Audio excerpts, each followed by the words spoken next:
संसद के विशेष सत्र में बुधवार को महिला आरक्षण विधेयक लोकसभा में पारित हो गया। इस बिल के पक्ष में 454 वोट और विरोध में 2 वोट पड़े। पीएम मोदी, केंद्रीय गृह मंत्री अमित शाह समेत कई नेताओं ने इसे ऐतिहासिक करार देते हुए देशवासियों को बधाई दी। पीएम मोदी ने एक्स पर एक पोस्ट में लिखा, नारी शक्ति वंदन अधिनियम के साथ नए सदन की शानदार शुरुआत हुई है।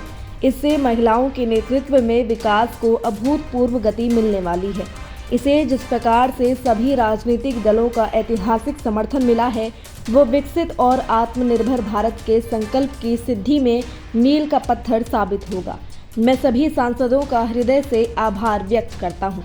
केंद्रीय गृह मंत्री अमित शाह ने एक्स पर पोस्ट किया, लोकसभा ने आज नारी शक्ति वंदन अधिनियम पारित कर दिया है। ये हमारे देश के लिए एक ऐतिहासिक छलांग है। पीएम मोदी की ओर से परिकल्पित विधेयक न केवल महिला सशक्तिकरण के इतिहास में एक नया अध्याय लिखेगा, बल्कि न्यायसंगत और लिंग समावेशी विकास को भी बढ़ावा देगा। ये एक बार फिर महिलाओं के नेतृत्व वाले शासन के लिए मोदी सरकार की प्रतिबद्धता को दोहराता है। केंद्रीय महिला एवं बाल विकास मंत्री स्मृति ईरानी ने कहा, किसी भी सांसद के लिए संसदीय पारी शुरू करने का इससे बेहतर तरीका क्या हो सकता है कि वो विधेयक पारित हो जाए जिसका करोड़ों महिलाएं इंतजार कर रही थीं। मध्य प्रदेश के सीएम शिवराज सिंह चौहान ने इंदौर में एक जनसभा के दौरान कहा, आज महिला सशक्तिकरण का एक नया इतिहास रचा गया है। महिलाओं का भी इस धरती के संसाधनों पर समान अधिकार है। प्रधानमंत्री मोदी को भी बहुत बहुत बधाई। अभी महिला आरक्षण बिल लोकसभा में पारित हुआ है। अब लोकसभा और विधानसभा की 33% सीटों पर महिलाएं चुनाव लड़ सकेंगी। ये जिंदगी बदलने का अभियान है। इसके अलावा नेताओं ने विमेन रिजर्वेशन बिल को लेकर क्या कुछ कहा, आइए देखते हैं। जो 27 वर्षों का इंतजार था, वो नरेंद्र मोदी जी के नेतृत्व में आज लोकसभा में हुआ। वर्षों तक यही देखते रहे कि राजनीतिक दल महिलाओं के आरक्षण के लिए बिल तो लाने का प्रयास करते थे, लेकिन पूरा नहीं करवा पाते थे। आज लोकसभा में 454 वोट पक्ष में और 2 विरोध में पड़ने से ये पास हो गया है। लेकिन सवाल ये खड़ा करता है कि नारी शक्ति वंदन बिल के समय, वोटिंग के समय सोनिया जी कहाँ थी, या कुछ ऐसे सांसद कहाँ थे जिनके पास एक अवसर था इतिहास का क्षण इस पर पल बनने के लिए। लेकिन फिर भी मैं कहूंगा, सभी राजनीतिक दलों ने इसमें सहयोग किया है।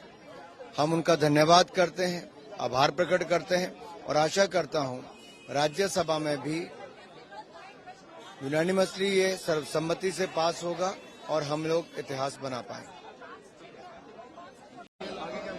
This is one more historic step towards true empowerment of women, ensuring higher political representation of women in policy making by the Narendra Modi government. For the Bharatiya Janata Party, women empowerment is not an electoral agenda, it is an article of faith. The Honorable Prime Minister has proven this time and again with his multiple initiatives to support the women at social, economic levels, from Jan Dhan Yojana to Pradhan Mantri Awas Yojana, Poshan to maternity leave, a 360-degree development for the women of the nation. And this bill that is now passed historically in the Lok Sabha is going to throw open the gates for the women of our country, the daughters of this country, to have a seat at the table of policy making. I thank the Honorable Prime Minister for this monumental step towards women-led development in the nation. ऐतिहासिक bill है, ऐतिहासिक क्षण है। प्रधानमंत्री मोदी जी को इस बात के लिए धन्यवाद कि 2014 से लगातार उनकी अनेक नीतियां ऐसी रही जो महिलाओं को सशक्त कराए भारत के अंदर। तो एक नया युग है, नए भारत की तैयारी है।